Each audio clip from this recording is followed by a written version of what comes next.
Bonjour à vous tous qui me suivez sur ma chaîne YouTube. Aujourd'hui, je voulais vous montrer la réparation et le test que j'ai effectué sur le Sweetphone Saxo que j'ai récupéré. C'était un récepteur analogique d'alerte qui fonctionne sur la norme CCIR.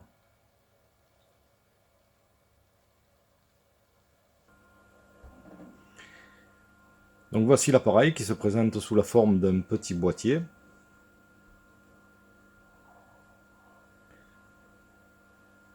Très compact.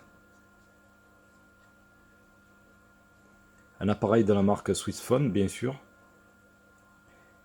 qui a été mis en circulation le 22-04-2003. La fréquence d'utilisation de ce récepteur est sur la bande des 4 mètres, le 85.975 MHz. Il est arrivé à l'origine dans mon atelier pour un problème d'allumage, donc l'appareil ne s'allumait plus du tout. Donc ce genre d'appareil est très compliqué à démonter, vous l'avez deviné, et la platine très miniaturisée. Donc pour accéder à la platine de circuit imprimé, il faut démonter l'élastomère qui est autour du boîtier, avec beaucoup de précautions puisque c'est très fragile. Et ensuite accéder à la petite platine miniaturisée. Alors pour la petite histoire, cet appareil souffrait de soudure froide sur l'ensemble du circuit imprimé. C'est pour ça que cet appareil ne s'allumait plus du tout. Donc comme vous le voyez, là c'est réparé, ça s'est allumé et je vais procéder à quelques tests et essais pour voir si l'appareil fonctionne à 100%. Donc pour réparer ce genre d'appareil, vous devez posséder un microscope électronique comme ceci. Comme ce sont des composants de surface miniature, si vous n'avez pas un microscope de ce style, vous ne pouvez pas réparer ce genre d'appareil. Donc ce genre d'appareil de microscope électronique permet aussi de vérifier à la fin de nos soudures si toutes les soudures sont correctement effectuées. C'est un appareil de contrôle qui est très performant. Malgré son coût qui est peu élevé, donc vous pouvez retrouver ce genre d'appareil sur les sites comme AliExpress, Amazon, etc. Donc n'hésitez pas à en acheter un, c'est un coût qui n'est pas très élevé. Après, il existe bien sûr des appareils de type professionnel qui, eux, sont beaucoup plus chers. Voilà, donc l'appareil en lui-même, pour le remonter, ça a été vraiment quelque chose de très compliqué pour moi, parce que comme vous le voyez, ce joint qui rend l'appareil étanche, bien sûr, possède quelques interstices où il faut replacer le joint, et c'est très compliqué. Voilà. Donc cet appareil s'allume en appuyant les deux boutons simultanément. Sur le dessus, on a deux boutons, ce qui n'est pas une très bonne chose. Moi, je dis que d'une main, on ne peut pas, vous voyez, c'est très compliqué.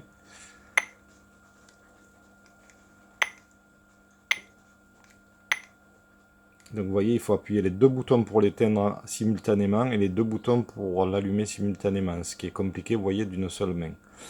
Donc le bouton de droite permet bien de revenir sur les appels sélectifs en mémoire qui ont été déclenchés. Là, vous voyez que le dernier appel sélectif que j'ai testé, c'était le 50232. Le bouton de gauche, lui, quant à lui, permet de sélectionner le niveau sonore de l'appel sélectif, c'est-à-dire le niveau sonore donc très fort, signal sonore moyen et signal sonore en mode vibreur. Donc pour faire le test, nous allons choisir le mode fort. Donc on choisit, vous voyez, par le bouton gauche. Et on confirme sur le bouton droit. Donc en dessous, vous avez le niveau batterie. Je viens de mettre un accu qui est chargé de 1200 mAh, 1,2 V. Donc cet appareil accepte les accus et accepte également les piles de 1,5 V. Et il y a une reconnaissance automatique dans l'appareil. Donc qui vous permet de mettre également des piles. Dessous, on retrouve les pins permettant la charge de l'accu et la programmation de l'appareil. C'est un appareil qui se programme, vous l'avez compris, par PC. L'inconvénient de ce genre d'appareil, c'est que ce sont des fréquences, des monofréquences, donc pas de possibilité d'avoir une plage de fréquences. A contrario d'autres appels sélectifs que j'ai pu tester dans mon atelier. Donc monofréquence par un cristal.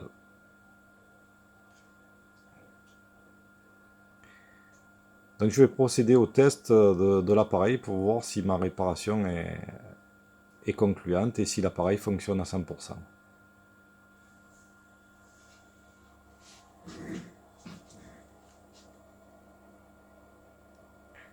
Donc pour essayer l'appareil, bien sûr, vous devez disposer aussi d'un émetteur permettant d'émettre des codes CCIR. Donc pour ma part, j'ai deux appareils qui me permettent de faire ce genre de test. Ma dernière acquisition qui est le Rode Schwartz Radio Communication Service Monitor, qui est un appareil très fiable puisque c'est un appareil qui est fabriqué en Allemagne.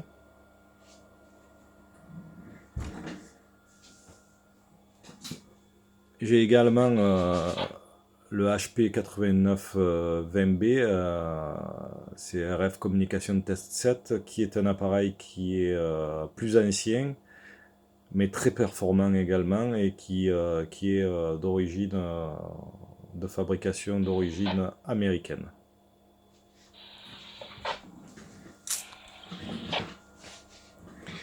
Donc j'ai calé mon appareil Rode Schwartz sur la fréquence de 85.975 MHz, comme vous le voyez. Avec un niveau d'émission de moins 10 dB. C'est largement suffisant pour ce genre de test. Et pour vérifier également la sensibilité de l'appareil. Alors effectivement, à la sortie de l'appareil, on retrouve une antenne adaptée. Bien sûr. Donc là, c'est une antenne qui est adaptée et qui va de 66 à 88 MHz. Donc je vais essayer de filmer en même temps la manipulation sur l'appareil et le résultat sur le petit récepteur d'appel sélectif Saxo. Donc vous voyez que j'ai sélectionné le CCIR 5232. La flèche indique que je suis sur le code et que je peux dès à présent envoyer un code d'appel sélectif uniquement en appuyant sur Entrée On.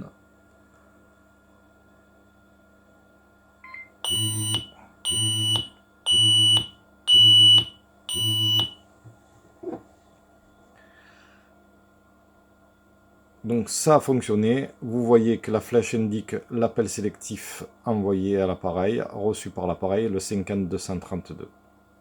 Pour effacer cet appel, il me suffit d'appuyer 2 fois sur le bouton de droite.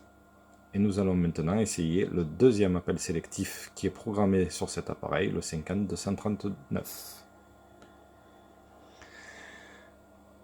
Donc là, je dois intervenir sur mon appareil pour changer le code CCIR.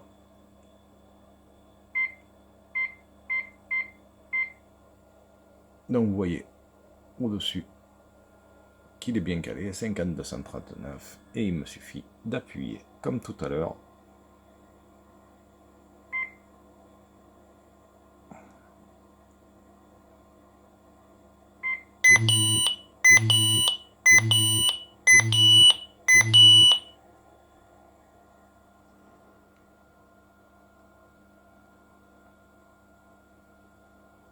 Donc la flèche qui indique le code d'appel sélectif reçu et la LED flash, puisqu'il y a une petite LED flash qui permet dans la nuit de retrouver l'appareil. Donc 2 pressions et c'est effacé.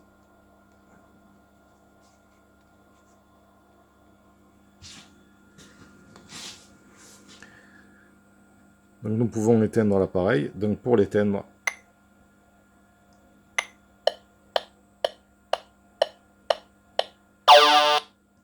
ici, pour allumer les deux en même temps. Voilà. Ce qui n'est pas évident d'une main. Hein.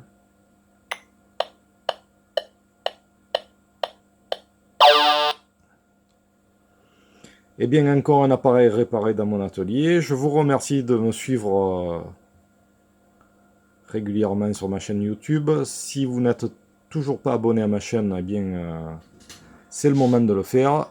Et si vous avez aimé la vidéo, un pouce en l'air. Merci, à bientôt sur ma chaîne YouTube.